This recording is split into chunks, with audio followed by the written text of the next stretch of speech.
Whenever he is. Okay, just before we break, have a short break then, just a very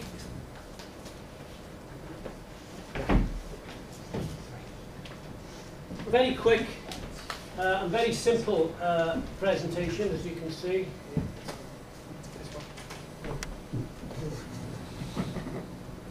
Here we go. Right, PowerPoint screen. I think that's I put a lot of effort into my PowerPoints, you can see. But I think that's a well-designed PowerPoint screen. Why is that? Centered. Yeah, very good. Bilingual. Bilingual, excellent. Black and white. Two colour, really good, yeah. Come on. Legible. Legible? No. What is it? Don't know. It asks a question. It asks a question, yeah. And that's what the screen should be. That is, this is a lesson starter, obviously, on forces. But I'm not going to tell the kids what forces are. I'm always asking the question. So I'm engaging with them through always asking the question. Anything you're using front of class technologies like this, first thing I look for, are they asking questions rather than giving answers? Because that's the difference, in essence, from this technology and what a book does. Open a book, it's full of answers. This technology, brilliant, we can ask the questions. Okay, and the question is, what are forces? Do you know what forces are? No, you don't. No idea. But if I run this little thing here now, you might be, in 2 minutes, be able to tell me what forces are in 2 words. All I'm looking for is 2 words. Push and pull. Brilliant! Do you now know what forces are? Yes. Good. Okay, so what we can simply do with this, we'll knock that off. We'd move on. I could then have that discussion with the kids if I wanted to. I could put the pen on, or if it was on whiteboard, I could go, what are the words I want? I could record what the kids have said. Go with the flow, what the kids have said, and then all of a sudden, I would click again, play the same animation again, and this time show the text and say, yeah, great, got it, but you told me, I didn't tell you. Simple model for using front of class stuff, okay? Dead easy, dead simple. Just bear that in mind, because that's not what I really want to talk about. How much time have I got left? 20 minutes, boss. Okay, let me just go into where are we? One screen too far down, I think. This is the screen I want. Here we go.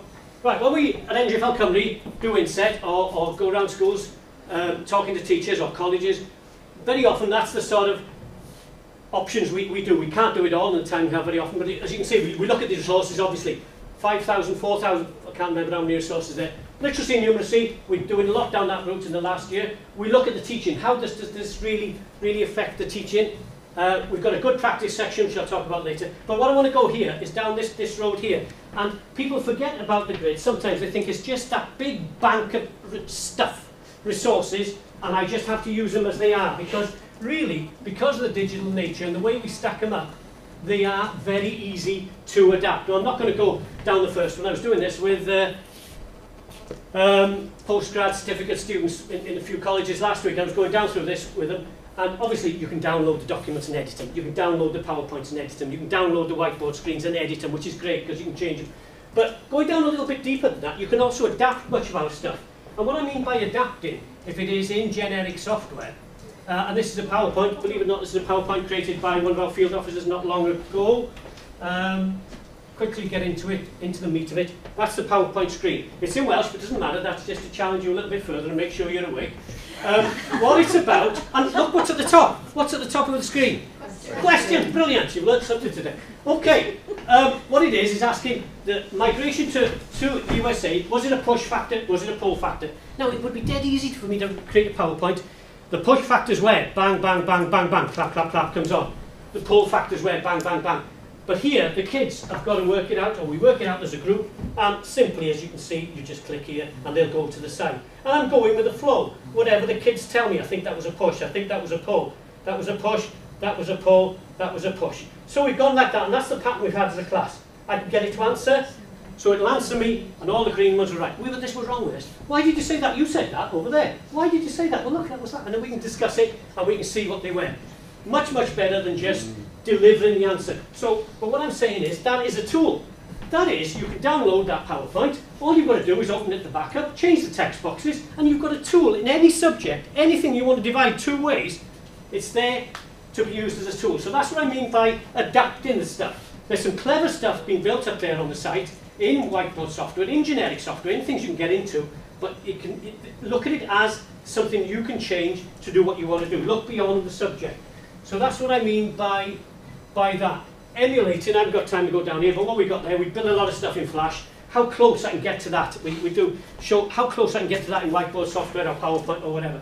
But this is the last one I want to look at, disaggregating. If you look at the stuff on the site, we just get on the site, and lo and behold, hopefully, we'll get on to it.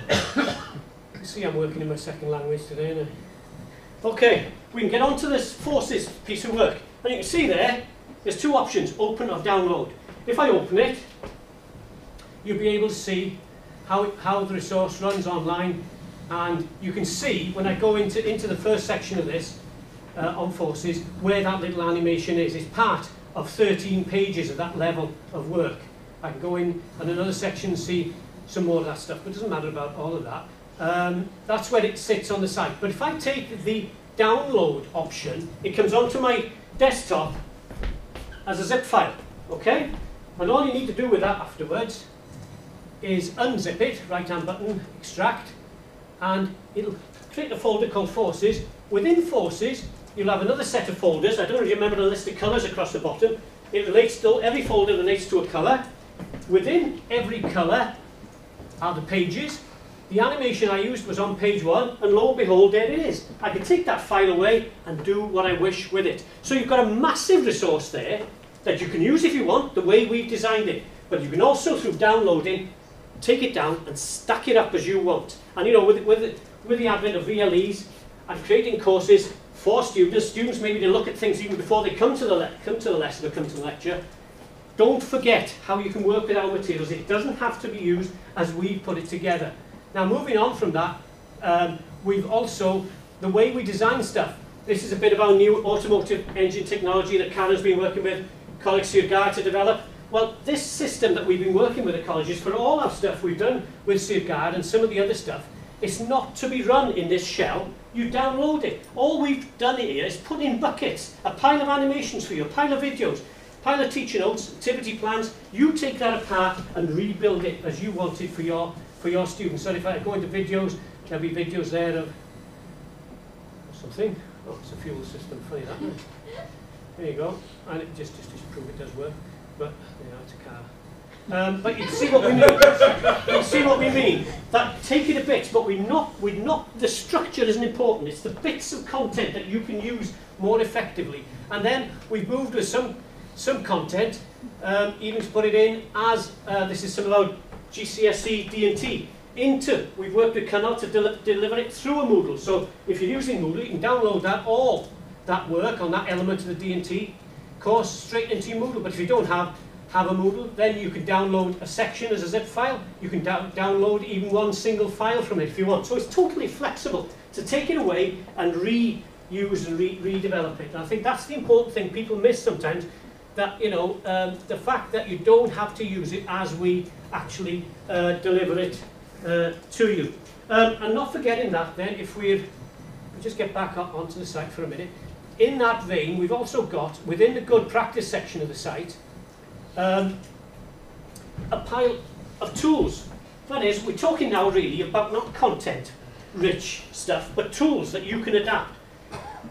And there's 40 odd, 45, 50 tools listed here. There's only 5 listed there. You need to be a registrant. If you log on and register, you get 50 of those tools. And what's good about those tools is that they're not any tools, but they're linked to the thinking strategy the Assembly's been pushing. That is, they're digital elements of much of that paper-based content they are promoting as good teaching in terms of developing thinking skills. So have a look at those, and again, you can put your own content in and develop them. But where we've really gone with this lately is this last bit, and I'll finish with this, I've got about 2 minutes left probably, now you know what went last. Where are we?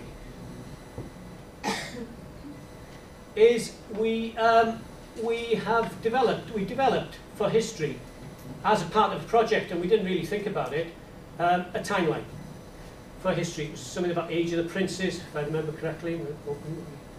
Just open an example timeline, I think it was this one. And we took it to the history, we developed it. You can squash it, you can move along it as you probably feel. You can have 3 levels of content within it. quite nice. And look at events in the world, Britain, Wales and so forth. You can also add, if you want, images to it. So, quite nice, lovely. But the first thing, you never please teachers, first thing he said when we developed that for him, said, oh, can I put my own stuff in? Can the kids develop that? Can I give them a blank book? That'd be great. So he said, no, go away. But then we went back and thought, well, how can we do this? Because it was a constant thing that people were asking for us. How can we adapt your stuff? We like it, but. So what we've done with this is to develop with the use of Adobe Air, we've developed a timeline editor. That is, this technology we have now, we can do it for most things that we... So if I look at that timeline now in the editor, then there it is, the back end of it. Now, as a teacher, I can get into that, I can add another one, I can change this, I can upload images to here, and it will build my timeline here. You can see the timeline being built up. I can classify what group they want to go, and I can build my own. Or you can adapt ours, which is really where we really want to go with a lot of stuff we're doing, is creating even more flexibility into it. But the message is really, yes, NGFL Company is full of content-rich material, and that's what we've been developing over the years. But I think the adapt to blend, think of them as tools. If they're generic software, you can change. And the way we're moving towards more of these tools. But at the end of the day, it doesn't matter about all that. It's the ideas that are there that's important. The teachers go away with those ideas. Thank you. Oh, 7 minutes on the dot.